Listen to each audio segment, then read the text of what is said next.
Mahua Mitra,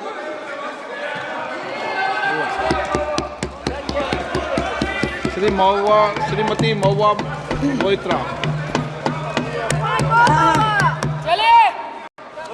Thank you. Honorable Speaker, sir, my esteemed colleagues in the 18th Lok Sabha, I stand here on behalf of my party. Mr. Prime Minister, Honorable Prime Minister, I would really request you, since you've been here for the better half of 1 hour, ये भी सुनते हुए जाइए sir, डरिए मत sir, डरिए मत, 2 बार आ गए sir. You came to my area twice during the campaign, sir. आज तो सुन के जाइए sir. Never mind, my bad luck. Honorable Speaker, sir, Rahul. Honorable Speaker, sir, my esteemed colleagues in this newly constituted 18th Lok Sabha, I stand here on behalf of my party, the All India Trinamool Congress. कोई बात नहीं, वो मेरे LOP है, वो already मुझे सुन चुके हैं, वो मेरे LOP है. Honorable Speaker, sir, my esteemed colleagues, in this 18th Lok Sabha, I stand here on behalf of my party, the All India Trinamool Congress, to speak on the Honorable President's address. The last time I stood here, sir, I was not allowed to speak. I was not allowed to speak. आप लोगों ने अरे let me finish. Dimple, let me finish. Guys, ignore. Let me finish. हाँ, जिसको जाना है please जाइए, no problem. The last time I stood here, I was not allowed to speak. But the ruling party has paid a very heavy price for throttling the voice of one MP. मुझे बैठाने का चक्कर में जनता ने आपके 63 सदस्यों 63 जन को परमानेंटली बैठा दिया. You have gone down from 303 to 240. In my maiden speech in the Lok Sabha in June 2019, I spoke on the 7 signs of fascism that were taking over this country. 5 years to the date, on June 27, 2024, this House saw the unprecedented scene of the marshals welcoming the President of India, the Honorable President, with a Sengol in their hand. The Sengol is a symbol of the supreme authority of a monarch. It has no place in the temple of a constitutional democracy. But Honorable Speaker, sir, it is understandable why this happened. Because the BJP has still not understood that their 303 brute majority, their Rajtantra, has been reduced to a 240-seat minority by the Loktantra. They are still living in the world of the Sengol. This sudden changed reality, this new reality, is yet to sink in for the treasury benches and especially for the speech writers of the Honorable President's address. The speech that the Honorable President read out, she said, the people of India have elected a stable government with a clear majority. Please do not embarrass the office of the President by using poorly edited cut and paste versions of old speeches. This is not a stable government. It depends on multiple allies with a history of U-turns. It has not got a simple majority. The BJP is 32 short of 272. It is going to be a very hard landing for the treasury benches, as was obvious today. This time, there are 234 warriors this time, firmly united, and we have walked through fire to walk through these doors, so you will not be able to shut us up this time the way you did last time. There are numerous statements in the President's address that defy even a tenuous link to truth and to reality. Like in my 2019 maiden speech when I spoke on 7 signs, today I have picked out 6 themes from the Honorable President's address, and I will analyze how each of them is an exercise in fallacy and exercise in untruth. The address covers many issues, but I have chosen 6 themes. The first theme, the Northeast. The Honorable President's address says that the government has increased allocation for the Northeast by 4 times, has worked for increased and lasting peace in the area. Now, I have one question. Why is the word Manipur nowhere in the speech? Why do we refer to the generic Northeast? During the Lok Sabha campaign, the BJP, the ruling party, the Honorable Prime Minister mentioned many words beginning with the letter M. Musalman, Mullah, Madrasa, Mughal, Mutton, Machli, Mujra, Mangal Sutra, but not once did they mention Manipur. We don't need to act east. The government says we want to act east. We don't need you to act east. Look east, walk east, and most important, embrace east. I stand here for my brothers and sisters of Manipur, and I quote the revolutionary poet Pablo Neruda. One morning the bonfires leapt out of the earth. One morning the bonfires leapt out of the earth, devouring human beings. And from then on, the fire. From then on, blood. Come, see the blood on the streets. Come, see the blood in the streets. Please go to Manipur, see the blood in the streets. The second theme in the President's address, women empowerment. The speech says, women in our country had been demanding greater representation in the Lok Sabha and Vidhan Sabhas, and today they stand empowered by the Women's Reservation Act. This is a complete untruth. Firstly, you conveniently delayed reservation for women in parliament because you actually fear women. Yeah. You fear Nari Shakti. Yeah. You want their support, but you certainly don't want us here. The 17th Lok Sabha had 78 women, 14.3%. The 18th Lok Sabha, this Lok Sabha has only 74 women. Shit. 4 women less than last time, only 13.6%. The ruling party, the BJP, had called a special session to bring in the Women's Reservation Bill. They have got a shameful 30 women MPs out of 240, only 12.5%. It is only Mamata Banerjee's Trinamool Congress that in 2019 had 37%, and even this time has got 38%. The President's address talks of a comprehensive campaign by the government to enrich and make 3 crore women Lakhpati Didis. All that we have seen so far is a far more comprehensive campaign to make 1 Arabpati Dada.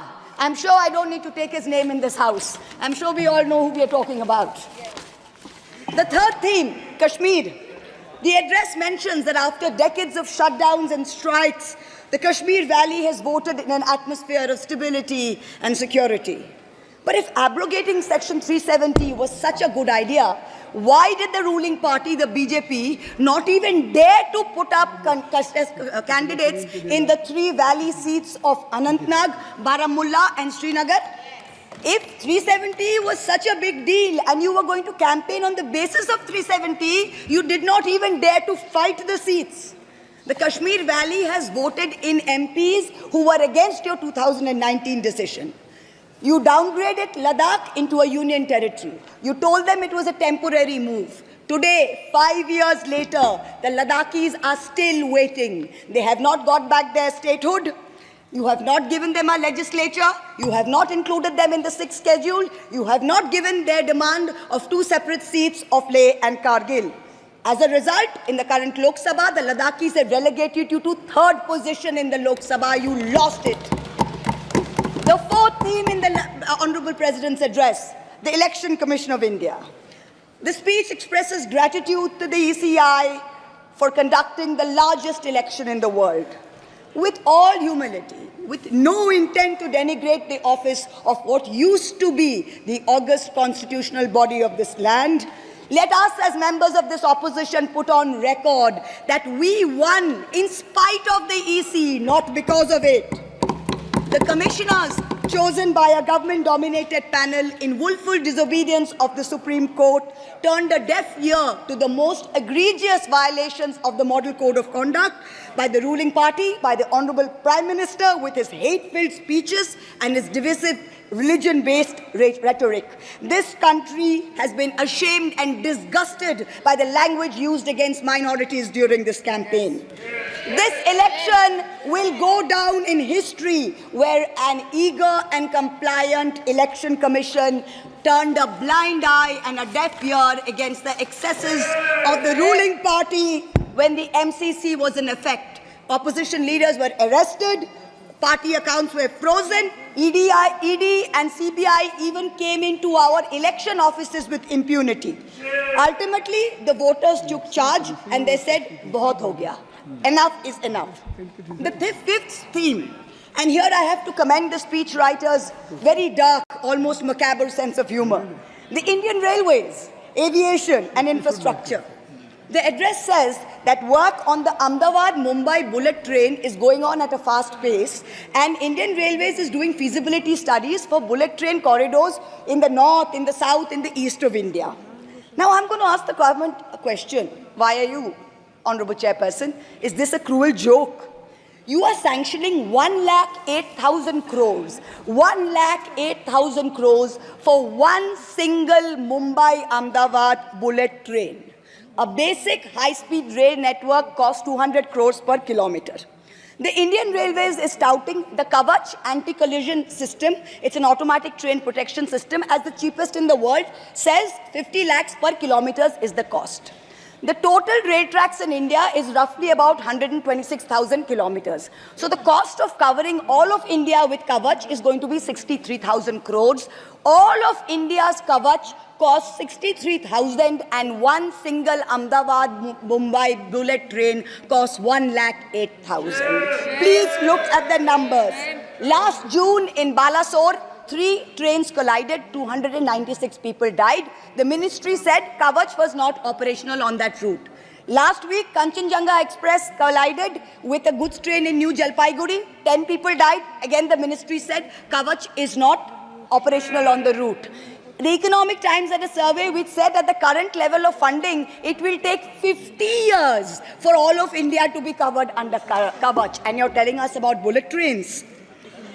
And please don't start shouting about what it was during Nehru's time. We don't know and we don't care. False equivalences cannot take the place of real body bags. The address mentions about how India is apparently the third largest domestic aviation hub of the world. In truth, India's airports have become domestic hazard hubs. First in Jabalpur, then in Delhi, then in Rajkot. Newly constructed airports have canopies falling down, killing people. The newly constructed Rampath in Ayodhya has had 3 cave-ins in the last week. The Pragati Maidan tunnel is flooded. The Atal Setu has developed cracks. The Ram temple's roof is leaking. This is exactly what happens when infrastructure is poorly planned and rushed in order for photo opportunities by the supreme leaders. Yes. The sixth theme, competitive cooperative federalism. Honorable Chairperson, sir, the last decade saw the most brutal government-sponsored throttling of cooperative federalism that this country has ever seen. I speak for my own state of West Bengal. The centre has withheld 7,000 crores in Manrega funds. 17 lakh households have been deprived for work already done. It has held back 8,200 crores under the rural housing scheme, over 11 lakh houses sanctioned but not paid. Another 1,000 crores has been held back in pension and PMGSY. A total of 16,000 crores. When we went to meet the Rural Development Minister, we were dragged out by the Delhi police and bundled into prison vans. Last week, as a delegation, we went to meet with Atishi of the AAP, who was on hunger strike. Look at what is happening in the AAP government in Delhi today. The Aam Aadmi is in power in Delhi. There was a 1994 water sharing agreement which mandated Haryana to release 613 million gallons of water per day to Delhi. Haryana is run by the BJP government, and they have reneged on this agreement. They are releasing 100 million gallons less per day, as a result of which 28 lakh people in Delhi are having to go without water per day. This government's competitive cooperative federalism seems to be an exercise in how to compete on how to choke opposition-run states. भैया हमको बैठाना आप पे बहुत भारी पड़ा, हमको मत बैठाइए, बहुत भारी पड़ा आप पे, बहुत भारी पड़ा. The government spent the past 5 years. Honourable member, kindly address to the chair. The government spent the first 5 years in almost perfecting an elected autocracy. And by the end of 2023, this government had reached the pinnacle of their arrogance, where this parliamentary democracy was replaced by a monstrous super cult, the cult of the supreme leader. the non-biological leader, born of the Paramatma, who stood in this house and proclaimed, "Ab ke baar 400 par, and ek akela kitno pe bhari pada." This was the turning point. This was the turning point when the destiny of the ruling party changed. Whether in Greek mythology, whether in Indian mythology, if you act with arrogance towards the gods, you will be punished. We have 33,000 gods in India.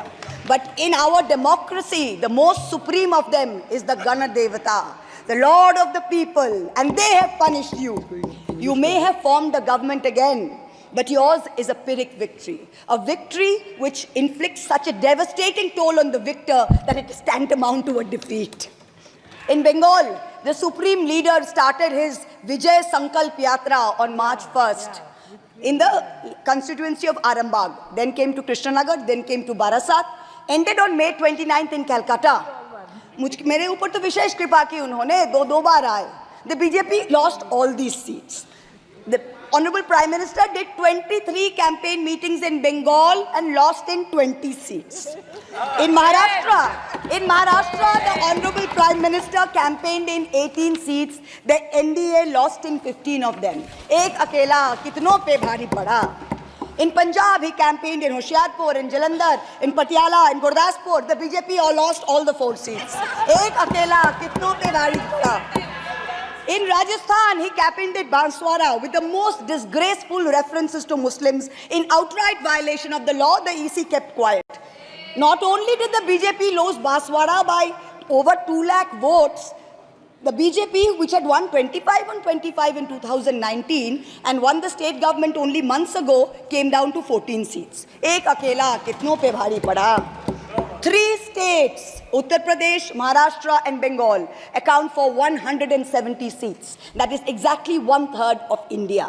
The BJP won in only 54 of them. Ek akela kitno pe bhari pada. In 2019, the Prime Minister, the Honorable Prime Minister, had taunted the now leader of the opposition by saying that he must have used a microscope to find that one single seat in India where the minority were in majority. Honorable Chairperson, sir, it is so ironic that today the majority needed no microscope to turn the BJP into a minority. जहाँ भी majority है, वहीं आप ही minority बन गए. आप तो घुस-घुस के मारने वाले थे ना, इस बार तो जनता ने घुस-घुस के मार दिया. The treasury benches have always claimed that the opposition lacked in hard work and in merit. We are all part of a Parivarvad. We are dynasts. Whereas they are proud to be part of a meritocracy. They are proud to be part of a Modi ka parivar. How ironic is it today that 20 ministers in the union cabinet are dynasts? How ironic is it that the Honorable Prime Minister has to take to social media himself to tell people that no, it is not Modi ka parivar, it is NDA, the Nitish Naidu Dependent Alliance. In January, the Honorable Prime Minister consecrated the unfinished Ram temple in Ayodhya. He said he was tasked with the divine duty of bringing Ram Lalla home. The Ram Mandir was going to ensure that not only would the BJP cross 400 seats, but that this government would last 1,000 years. The last time in history that we heard of a 1,000-year vision was during the Third Reich. This was the second time that we've heard of it. But then ultimately, Lord Ram said, stop, not in my name. Oti dorpe hoto Lanka. Too much arrogance, too much pride caused you to lose the kingdom of Lanka. The BJP lost in Ayodhya, Faizabad, where the temple is. It lost in Banda Chitrakoot, where Lord Ram meditated. It lost in Shravasti, where the son of the Honorable Prime Minister's ex-secretary said, my father has built the temple, campaigned in his name, you lost there. All the seats around Ayodhya, Basti, Sultanpur, Ambedkar Nagar, the BJP lost. ये तुम लोगों के नाम जपों में पहले सा आराम नहीं. ये तुम लोगों के नाम जपों में पहले सा आराम नहीं. जबरदस्ती के जय श्री राम में सब कुछ है, पर राम नहीं. जबरदस्ती के जय श्री राम में सब कुछ है, पर राम नहीं. Today in India, there are 2 types of leaders. Those of us who come via the voting machine, and then there are many who come via the washing machine. There are still people who say Wait, you don't know Modi ji. Wait 6 months and see. The BJP will get 300 members. To them I say, no, this will not happen this time. Because every potential turncoat will have to choose between temporary greed or fear and between permanently becoming politically irrelevant. So you can offer you can accept a temporary offer of a ministry, you can accept a temporary settlement of an existing trumped-up CBI or ED case, and you can switch parties. But when you go back to the electorate will punish you. Most turncoats have been punished by the electorate. Also this time, India has very large, solid bloc components. The Congress has 100 seats. SP has 37 seats. Trinamool has 29 seats. DMK has 22 seats. NCP and UPTA have 17 seats. So this is not a ragtag bunch of members that you can lure away. This is a solid bloc. So yes, it's a question of time. But the question is not whether they will get 300. The question is when people will join us and we will cross 272. The ruling party's politics have always been along the lines of religious hate and ethnic divisiveness. But even at the height of their power, when they got 303 seats, 1 out of 2 Hindus had not voted for the BJP. This time, even in their core Hindi heartland, their core voters have deserted them. The Muslims in India, over 250 of them called infiltrators, called terrorists in the land of their birth, waited silently, patiently, and bided their time. And in one voice during this election, in every state, they stood up and they told the government, and I quote the poet Puneet Sharma, "Hindustan se mera seedha rishta hai. Tum kaun ho be? Tum kaun ho be? Kyun batlaau tumko? Kitna gehra hai?" The Dalits, whom the BJP paid lip service to for so many years, realized that even the talk of 400 seats meant that Baba Sahib Ambedkar's constitution was in danger, and they deserted the party.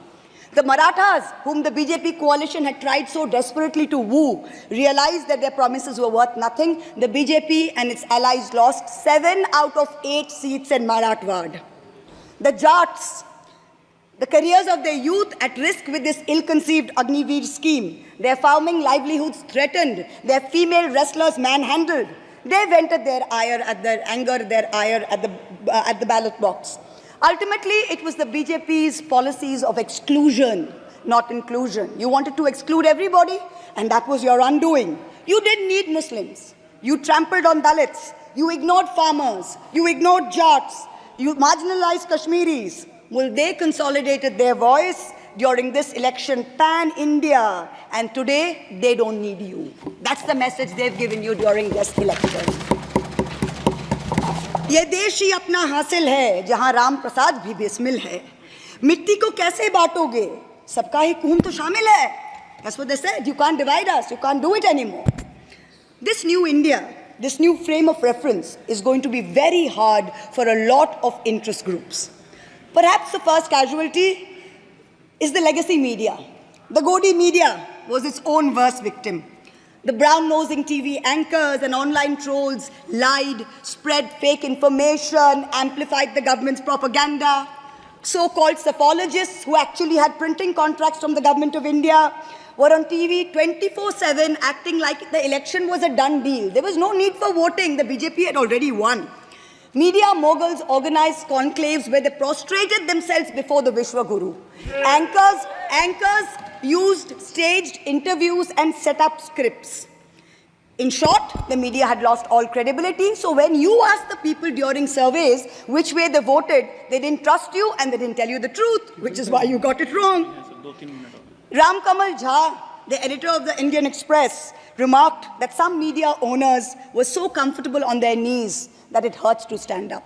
To them we say, please stay where you are. There is a new generation of journalists in India today with spine, with integrity, and with courage. A media you have done your best to silence with fake cases and attempts and censorship, but they have survived and they will thrive in the digital space. I will also touch upon another pillar in our democracy, the judiciary. 2 days ago, the Honorable Chief Justice of India, while on a visit to Calcutta, remarked that judges were not deities. They are here to dispense justice with compassion. Just as one can't be partly pregnant, you either are or you're not, Justice and democracy too must be absolute. They cannot partly be in effect. The retirement age for High Court justices is 62, and the retirement age for Supreme Court judges is 65. Now, this has unfortunately contributed to High Court judges kowtowing to the Supreme Court Collegium and to the government for a last-minute elevation to be able to serve for 3 more years and then qualify for further sinecures, such as the head of the Lokpal, the head of the National Human Rights Commission, chairman of various tribunals. It has come to such a state that opposition leaders framed in politically motivated cases are denied bail and denied justice simply because judges are even scared to touch their case for fear of offending the government. Today I say, the poorest people in India who have perhaps the most to lose from offending the government in power, they have shown spine and risen to the occasion. Your lords and ladyships, heed thy inner voice, have a spine, rise to the occasion. 7 months ago, on the 8th of December, this house was transformed into a Kuru Sabha, presided over by a blind Dhritarashtra, where Dushashan Darbaris made every attempt to disrobe Draupadi. The Ethics Committee that voted to recommend my expulsion on the 9th of November, they voted 6-4, had 10 members and 1 chairperson. Of the 5 Lok Sabha members from the BJP, 4 have not returned to the House. The chairperson, a BJP member, has also not returned. The Congress turncoat from Punjab who voted against has also not returned. The BJP lady MP from Maharashtra who started the debate in the House on behalf of the BJP has also lost. Much like Lord Krishna protected Draupadi, the people of Krishnanagar have protected me. In the last year, a lot of people look at me and say, oh, Mahua, you must have lost a lot. You lost your membership, you lost your house. And by the way, I also lost my uterus due to a surgery. But you know what I gained? I gained what Rahulji said, the freedom from fear. I do not fear you. I will see the end of you. We will see the end of you. Your ED, your CBI, your income tax, your trolls, your media, your bought-out judges, nobody can scare us. The people of India are patient. They will wait patiently for this government to fall. And I hope that whoever writes the next speech for the Honorable President of India will give her the respect and the honor due by not filling it with falsity. This government has dishonored the office of the President by giving her a script that is full of lies. We wait, and the people of India wait, for the restoration of her honor and for the honor of her august office. It is in this hope that I bow my head to the holiest of our books in its 75th year of adoption. Hail the Constitution, Joy Sangvidhan. Thank you.